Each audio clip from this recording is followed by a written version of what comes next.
मुख्यमंत्री से ज्यादा चुभना चाहिए बाबरी मस्जिद का पुनर्निर्माण। चुभ रहा है कि नहीं चुभना चाहिए?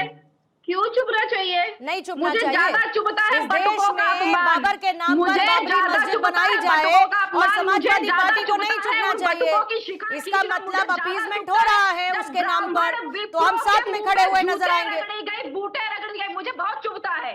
हाँ, मुझे बहुत चुभता है। नहीं चुभा था जब राम मंदिर, जो राम भक्तों पे गोलियां चली थी, नहीं चुभा था? बूटे रगड़े गए। राम भक्तों पे जब गोलियां चली थी तो चुभा नहीं था? बहुत प्रेम आया था ना दिल में। खून की नदियां जब बहाई गई थी, हमें बहुत चुभता है। खून की नदियां जब बहाई गई थी तब नहीं चुभा था? जब महिलाओं को खा लिया जाता था तब नहीं चुभा था? जब अतीक अहमद के द्वारा हमले किए जाते थे तब नहीं चुभा था? जब अतीक अहमद जाके हत्या करता था तब नहीं चुभा था? आजम खान जाके जब हत्या करवाते थे तब नहीं चुभता था? अपने ब्राह्मणों का अपमान, विप्रो की अरे मैडम, हमें मत छुपिए। और धर्म सम्मान समरसता के भाव से चलने वाली पार्टी भारतीय जनता पार्टी है, छुपता नहीं। अगर आप अपने धर्म के लिए नहीं खड़े हो सकते, आप अपने समाज के लिए नहीं खड़े होते, चुल्लू नहीं तो क्या करना चाहिए पूजा जी? पूजा जी फिर क्या करना चाहिए मुझे ये बताइए। चुनाव जीतने के लिए इस लड़ाई में क्या देश को फिर से उसी तनाव की तरफ धकेला जाना चाहिए जो इस वक्त मुर्शिदाबाद में कोशिश हो रही है? समाजवादी पार्टी तैयार है उस तनाव के लिए? पूर्णिमा जी, ये माननीय मुख्यमंत्री योगी आदित्यनाथ, मैंने आपसे क्या पूछा? सरकार से पूछना पूजा जी, मैंने आपसे क्या पूछा? समाजवादी पार्टी का रुख बताइए ना, समाजवादी पार्टी का रुख बताइए। देश को उसी तनाव की तरफ धकेलने के लिए तैयार है समाजवादी पार्टी? बात करिए, देश को उसी तनाव की तरफ धकेलने के लिए तैयार है समाजवादी पार्टी या नहीं तैयार है, ये बताइए। महंगाई की आप बात करिए, देश सुरक्षा की। मतलब मैं आज जिस पर चर्चा करने के लिए बैठी हूँ मैं उस पर चर्चा ना करूँ? आप बैठी हुई है, समाजवादी पार्टी तय करेगी कि किस पर चर्चा होनी चाहिए। कल मैं करवा रही हूँ जाके, जैसे वहां पर बाबरी मस्जिद का पुनर्निर्माण। अरे भाई, वहां पर पुनर्निर्माण की तैयारी हो रही है, आज इसीलिए चर्चा हो रही है। तनाव में दोबारा से देश को धकेलने के लिए तैयार है आपकी नहीं है, ये बताइए। कार्य किया हुआ है, भाजपा की सरकार है, भाजपा की केंद्र में सरकार। अरे बंगाल में नहीं है ना भाजपा की सरकार? वेस्ट बंगाल में, बंगाल में नहीं है ना भाजपा की सरकार? कौन सा जो जिम्मेदारी निभा दिया हुआ है? आपको बड़ा पीड़ा हो रहा है। नहीं होना चाहिए, नहीं होना चाहिए, उत्तर प्रदेश नहीं होना चाहिए दर्द। आपका और क्यों नहीं होना चाहिए ये बताइए जरा मुझे। इस देश में बाबर के नाम पर बाबरी मस्जिद का निर्माण होगा तो पूर्णिमा मिश्रा को तकलीफ क्यों नहीं होनी चाहिए और पूजा मिश्रा को इस बात पर तकलीफ क्यों नहीं है? आप तैयार हैं अगर देश को उस तनाव की तरफ धकेलने के लिए तो आपको मुबारक मैडम। और मुबारक में मैं उर्दू शब्द का इस्तेमाल कर रही हूं और हर व्यक्ति को उर्दू शब्द का इस्तेमाल करने का अधिकार है, इंक्लूडिंग योगी आदित्यनाथ। अखिलेश यादव ये नहीं बताएंगे कि उनको उर्दू शब्द का इस्तेमाल करना चाहिए या नहीं करना चाहिए। रंजन सिंह साहब, आपके पास आते हुए इस पूरे विवाद में कुल मिलाकर एक सीधी सी बात हो रही है, अपीजमेंट की कोशिश। रंजन सिंह साहब, तो जिसको सूट करेगा वो उसकी बात करेंगे और सिर्फ इसका जो भी इंपैक्ट होगा वो सिर्फ बंगाल तक सीमित नहीं है। बंगाल के बाद उत्तर प्रदेश में भी चुनाव है और उत्तर प्रदेश में भी वही काम हो रहा है जो बंगाल में दूसरी पार्टी करने की कोशिश कर रही है।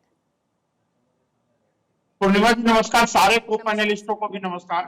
पूर्णिमा जी देखिए, ये हमारा देश जो है सेकुलर कंट्री है और सेकुलर कंट्री सिर्फ कहने के लिए सेकुलर नहीं है। पूर्णिमा जी, आप राम मंदिर के निर्माण को याद कीजिए। जब सुप्रीम कोर्ट का फैसला आया था तो यहीं पर सुन्नी सेंट्रल वक्फ बोर्ड के जो अध्यक्ष थे जफूर फारूकी जी या फिर इकबाल अंसारी जी ने सहित जो 28 करोड़ देश के मुसलमान हैं उसके स्वीकृति से राम मंदिर का निर्माण हुआ। ये सामाजिक समरसता का एक उम्दा परिचय था जो इस देश ने पूरी दुनिया को दिया।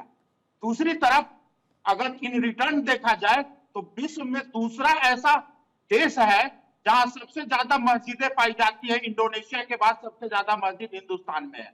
28 करोड़ जो आबादी अगर देखा जाए मुसलमानों की है तो जितने सुख शांति और भाईचारा और समृद्धि से रहते हैं, शायद ही कोई हमारे पड़ोसी मुल्क में इतनी मुस्लिम कंट्री है उसमें शायद ही मुस्लिम कोई होगा जो ना। तो मुझे इस देश के मुसलमानों पर फक्र और गर्व है, लेकिन वैसे मुसलमान जो राष्ट्रवादी के कैटेगरी में आते हैं। लेकिन मैं आपको बता दूं, ऐसे लोग जो तथाकथित अपने आप को मुस्लिम वोट के ठेकेदार अपने आप को मानते हैं, वैसे ठेकेदारों को जो मुगल आक्रांता के चाहे बाबर हो, अकबर हो या फिर हुमायूं हो या जहांगीर या औरंगजेब हो, इनके नाम की हिमायती करके अगर किसी चीजें यहाँ पर फैलाना चाहेंगे तो उसको स्वीकार्यता नहीं दी जाएगी, क्योंकि भारत अब निकल चुका है। 300 वर्षों की गुलामी जो मुगलों ने यहाँ दी है, पूर्णिमा जी, यहाँ भारत के आत्मा पर इन्होंने चोट पहुंचाया है, भारत के एक एक व्यक्ति पे चोट पहुंचाया है। और मैं आपको एक चीज बता दूं कि कोई भी राष्ट्रवादी मुसलमान ऐसा नहीं होगा जो इस बात को स्वीकृति करेगा कि मुगल आक्रांता को कोई ऐसी जगह मिल जाए जहां से उनका नाम अमर हो जाए। उनकी तो हिस्ट्री की किताब से उनके नाम को काट देनी चाहिए। जिस तरीके की बातें ये करते हैं, इसका परिचय बार बार समय पर जब जब ऐसा मौका मिला है, 28 करोड़ मुसलमानों ने एकजुट होकर राष्ट्रीयता का परिचय देते हुए और देश के साथ जवाब दिया है उन आक्रांताओं के लिए। लेकिन चाहे आम आदमी पार्टी हो, चाहे तृणमूल कांग्रेस हो या कांग्रेस हो या नेशनल कॉन्फ्रेंस, ये लोग कहते थे ना धारा 370 हटेगा उनकी नदियां बह जाएगी। क्या हुआ पूर्णिमा जी? धारा 370 हटा, क्या एक चिड़िया की मौत हुई? अगर इन्होंने भ्रम फैलाया लोगों के बीच में कि राम मंदिर बनेगा, लाखों लोगों का सर कट जाएगा, खून से नहला जाएगा उत्तर प्रदेश, राम मंदिर मुस्लिम के स्वीकारता से ही बना समाज में, क्या एक भी खून खराबा हुआ? ये लोग चाहते नहीं है कि सामाजिक समरसता बना रहे। एक्चुअल में जिस तरीके के जिस तरीके से सेकुलरिज्म का चोला ओढ़कर अपने आप के मुस्लिम वोट का ठेकेदार मानते हैं, ये बेसिकली सेकुलर के दुश्मन है।